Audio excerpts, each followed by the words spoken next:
Hello everybody, this is ChristianPokemonChampion here with another video. Can I beat the new ROM hack Pokemon Xenoverse using only sound type moves? That's right everybody, we're going full-blown Sound Ninja today. Now when it comes to ROM hacks, I've honestly only played Pokemon Sky Twilight, let alone do a challenge in one. I've also never actually played Pokemon Xenoverse prior to this video, but this challenge does actually sound fun. So let's try it out. Now the rules. 1, I can only use sound type moves. Sound moves do not have any immunities, which is very nice for a challenge like this. Quickly, Sound is super effective against water, flying, and fairy, and weak to electric and dragon. Not gonna lie, don't know why dragon is part of that, but okay. Number 2, I can't use any items during battle, and number 3, HM murders are not necessary since this game does not force the player to have HM moves. The Pokemon I'll be using for this challenge is Trishout. Unfortunately, I could not find any official website informing me on what moves they learn via level up or TM, but I do know they suffice for this challenge since they learn Babble at level 6. Although I'm repressing a problem, is there potentially a shadowed figure looming ahead? But let's not worry about that until later. Oh, okay. Denial. Now, if you haven't already subscribed, don't yet. I prefer to earn it instead. If you do by chance finish the video, please let me know if I've earned that subscription. Although, it wouldn't hurt to subscribe since my sub goal is 10,000 by the end of the year. Other than that, now let's begin! So since most of you haven't actually played the game Pokemon Xenoverse, I decided to be a little more in-depth in my commentary. So the game starts you off with your birth. Yes, I'm a baby boy. Dang, look how anime my parents are. And as a totally matured adult baby man as I am, I named myself Job Jr. 5 years later.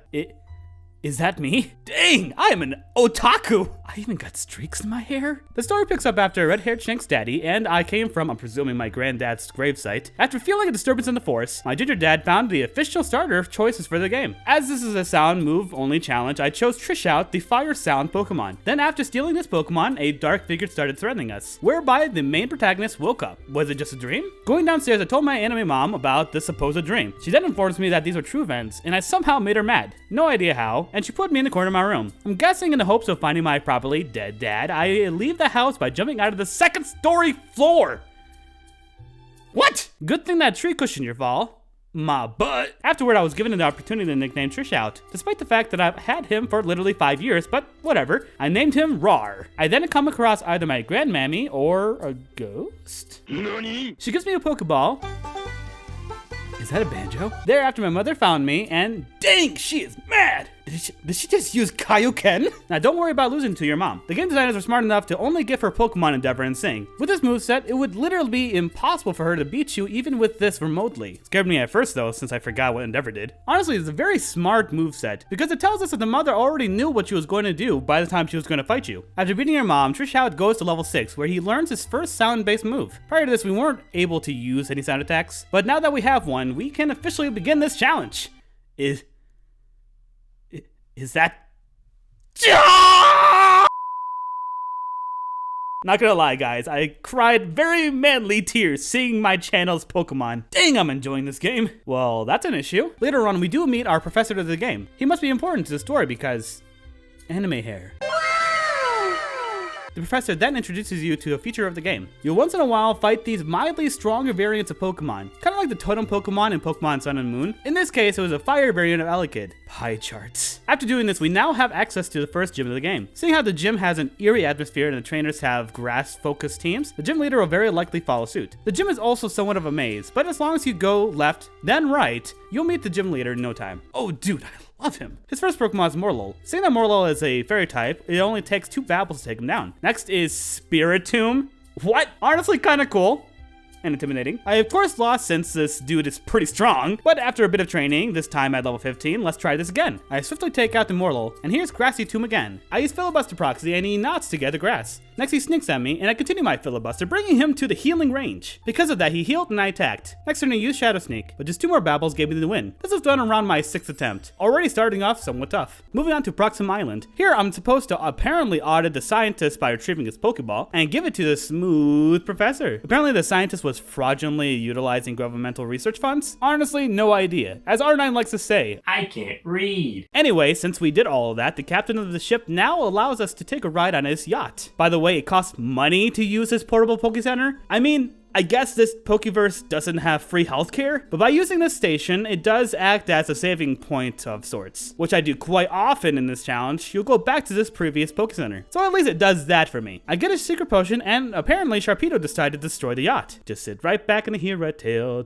of a fateful trip. Here we meet with, I'm assuming, a ghost girl. Dang, lots of dead people in this game. Sorry, Mommy. The water was calling. Oh, dang! After being traumatized by drowning, Lapras, after giving us the secret potion, takes us back to the totally not sinking, structurally sound boat. What am I looking at? So it appeared that the Ghosty Sharpedo is our next totem Pokemon, which thankfully sound is super effective against water Pokemon. However, I did have some difficulty with them since his Phantom Force attack KOs me. His Cursed Body may disable my only legal attacking move at this point, and Confuse Ray, which appeared to always make me confused, made this match very difficult. But I persevered and eventually conquered them. Afterward, this guy teleports us to the next location. Siberia! I'm just honestly flying by the seat of my pants at this point. I'm a Pokemon! I saved this Poppers from these two hooligans and later begin a gang fight. Is that a shiny Pokemon? Well, that's just unfair. Now, with the battle with the Team Grunt of this game, the game does force me to use a device that evolves my Pokemon. This particular type of evolution is similar to Digimon, where you can revoke the item, and your Pokemon goes back to its original chibi form. This is mainly just to showcase this new mechanic of the game, but since I'm not really a fan of evolving Pokemon during a challenge, I'll make sure to get rid of it after the battle. Finally, at the second gym, I do have to say, it feels like an eternity with so much material in the game. Been playing this game for literally 4 hours already. In this gym, we have to find a key in one of the lockers. You'll then be able to obtain the other keys by fighting the trainers thereof. Once you've done all this, we go behind the school to fight our bully, gym leader, in front of jeering kids. His first Pokemon was Passimian. They used Quick Attack, and I retorted with the musical notes. Since I'm fast in this case, I was able to take him out in the next move. The next Pokemon was a Xenoverse variant of Pikumuku. I am terrible at pronunciations, I am so sorry. They bulked up, and my band continued on. Dang, he is slow! They then healed, and Roar attacked once more, finishing them off. Last up with Hawlucha. I used Uproar, which I just now realized the irony of Roar learning Uproar. Either way, I won, and on my 16th attempt. I've learned pretty quickly that Roar, when it comes to electric Pokemon, does not do very well at all. Both their electric moves are super effective against Trishout, and my moves are ineffective against them. So whenever I come across a strong electric Pokemon, they become essentially a wall. In this case, I had to level up several levels to finally bypass this shady dude. Moreover, it's been hard to EV train when I don't know what EVs Pokemon particularly give. So my EVs are a little off here. What in the world is happening here? Nope. I see Galvantula as our next totem Pokemon, and despite training quite a bit of levels from that electric dude earlier, I still had difficulty with them. A lot of it had to do with the fact that the spider has 3 total HP bars, rather than the usual 1 for a regular Pokemon. But we did get him. Good for us. Yep, that's a hipster, alright.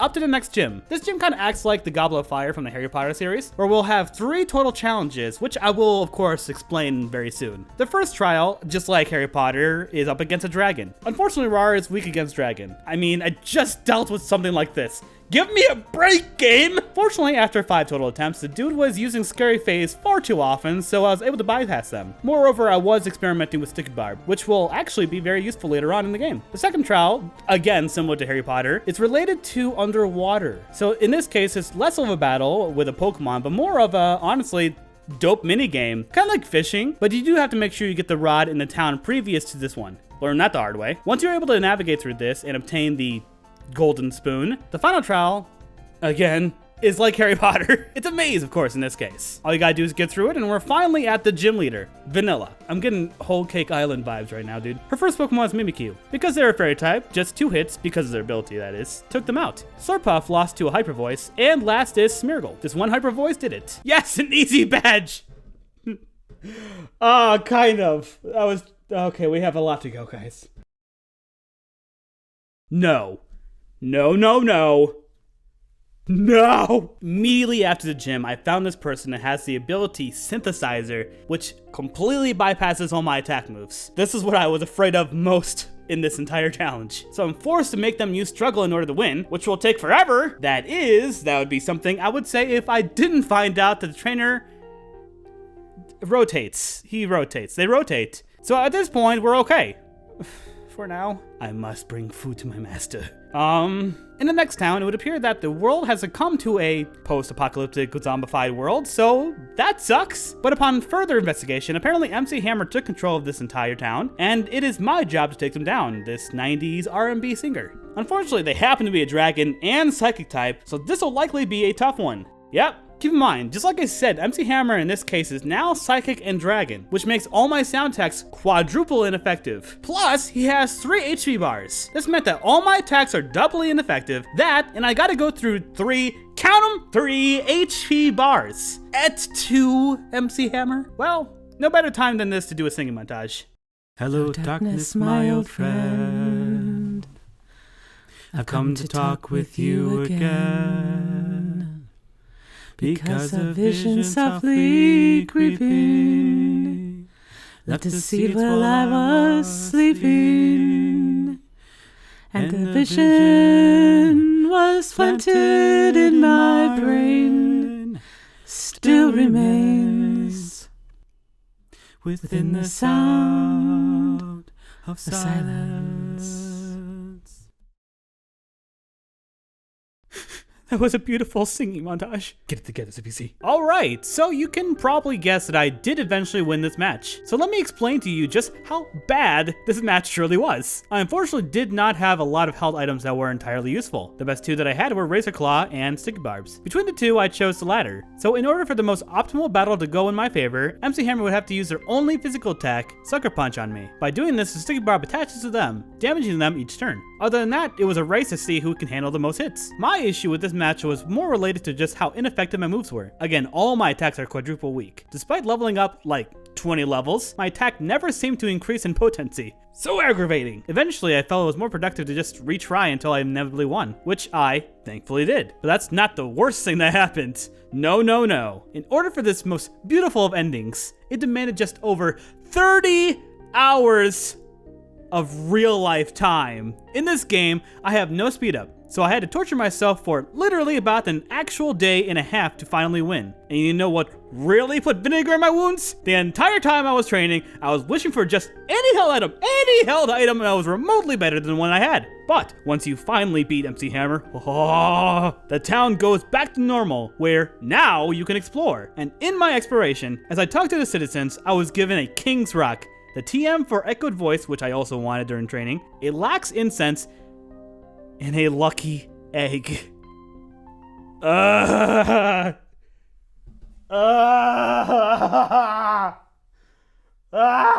Anyways, let's progress the game. Gee, that's a lot of words I'm not gonna read. Probably shouldn't go in there. Oh, okay. I don't like this, can I go back? So Shadow Mario wants to battle you, which is basically another totem Pokemon. And his Pokemon is basically a shadow version of Trishout, which tells me that this dude will have a shadow version of whatever starter you had, or any other Pokemon that you have in your party. An already overused idea, but cool in this context. Luckily, just one Boom Burst took him out. Why? Afterward, we gotta again fight Shadow Roar in his final form, as we are given the tool to fully evolve Roar to mirror this fight. So this is basically how the game gets your Pokemon to its final evolution. No, get that thing out of here! Well, whatever.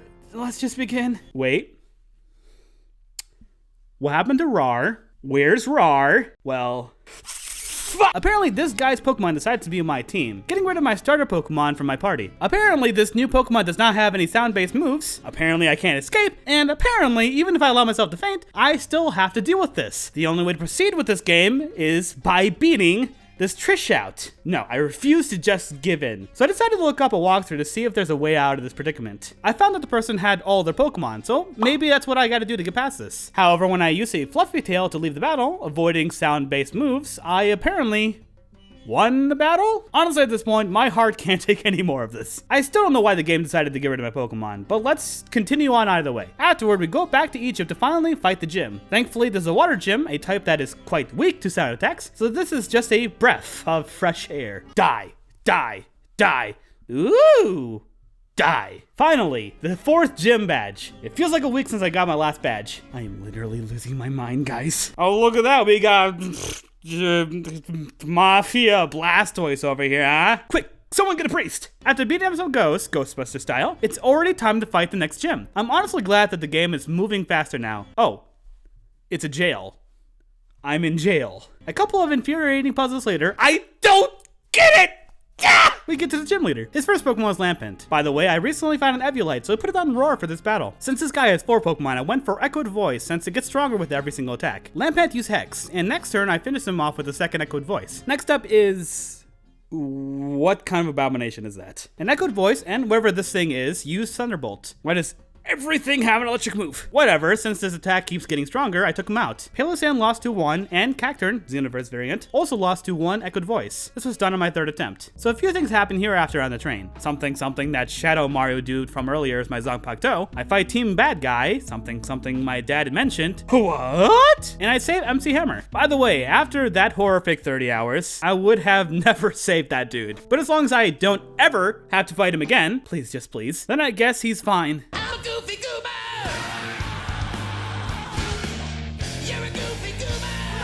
Oh no, it's a Stay Puft Marshmallow Man! So apparently we gotta fight a Gigantamax Surpluff prior to fighting the next gym. They were a little difficult because of their beefy stats and the use of Toxic, but I was eventually able to win. Unfortunately, because I failed a little bit, I had to run through all the dialogue that happens before fighting each totem Pokemon. So it is kind of annoying, but I'm sure if you're not doing a challenge like this wouldn't have been an issue. Alright guys, remember that ability the Pokemon had from earlier that prevented us from using a sound attacks? Well, this is a sound gym, so I'm legit scared that a Pokemon here will have a similar ability. Please!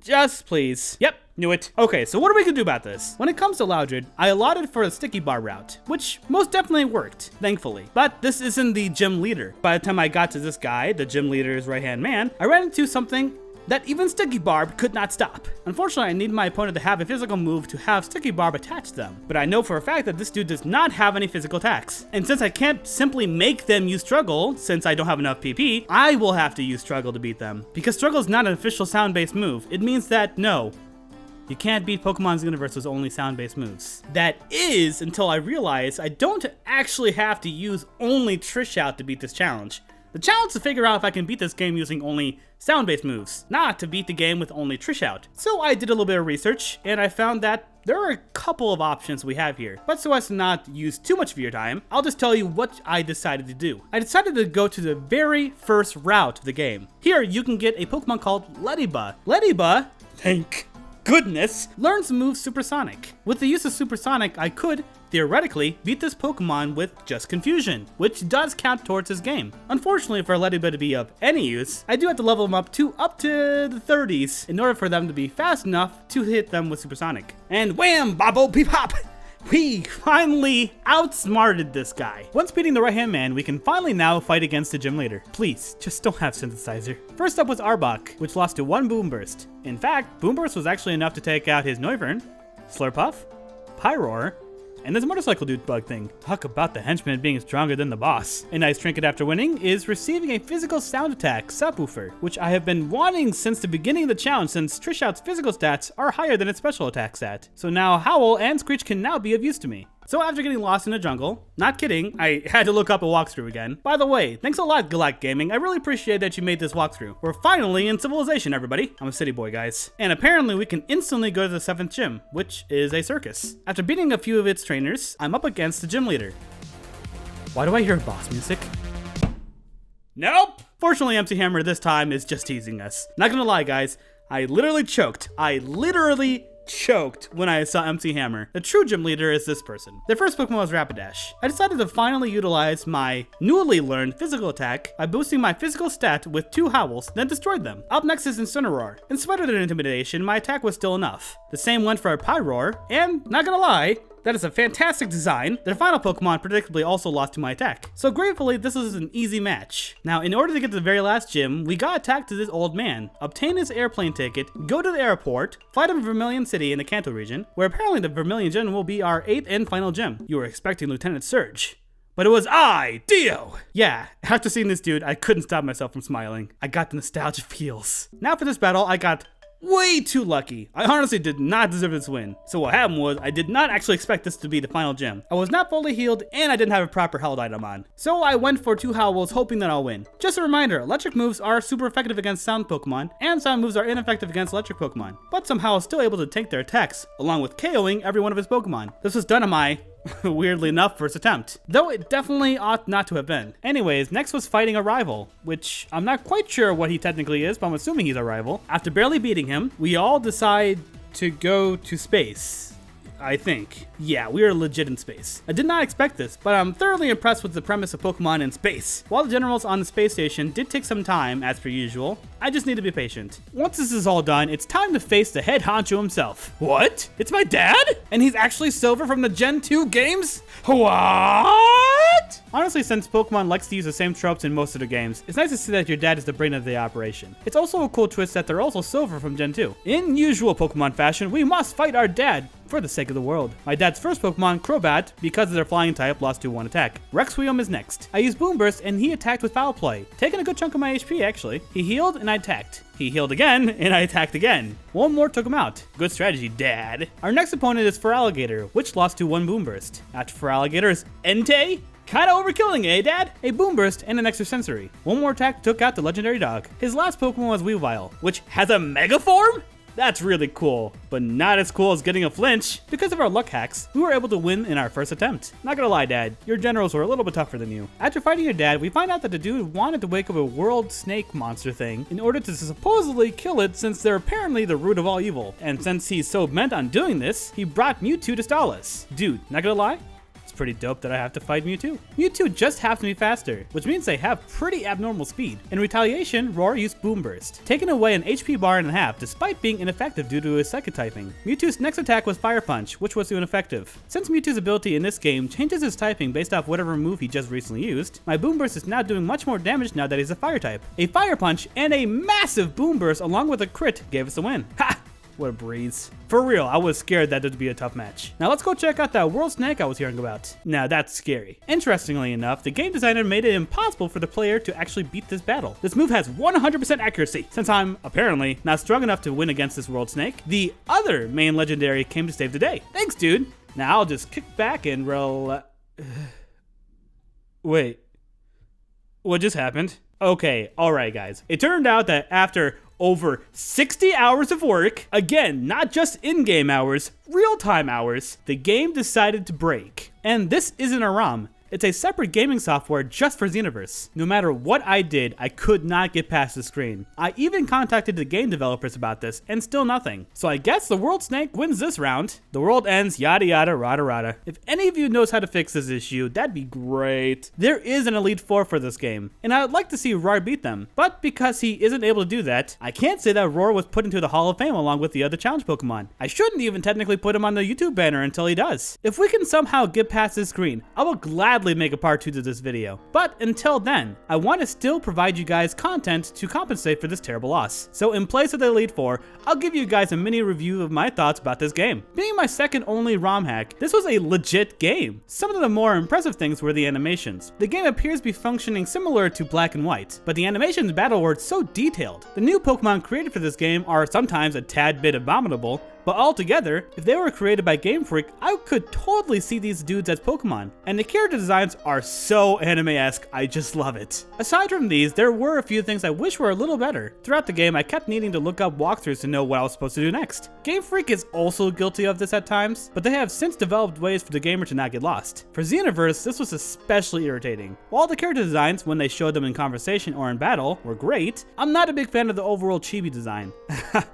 But I guess I'm gonna have to get used to it for the new Pokemon remix coming out this year. I also wish I had more control of the inputs. I personally prefer the A and B buttons to be certain keys on my keyboard, and it appeared that I couldn't change the inputs to a more comfortable layout. In summation, if I were to rate this game, I would give it a solid 8 out of 10. The story, albeit very long, was tremendous. And aside from the aforementioned issues that I had with the game, this was a fantastic experience. And that'll be it for this video. Let me know if you want me to do more game reviews for ROM hacks. Because of Xenoverse, they've actually grown on me, so I do plan on doing more ROM hacks in the future. If you enjoyed the video, please let me know either in the comments or by liking the video. And with that, I say, bye Felicias. Yo, I just wanted to thank all my Patreons. DeMarco, Jaden, Plonker, Howlin' Requiem, Apollo Mywall, my sister, my mommy, and Brace Mino. I really honestly appreciate you guys.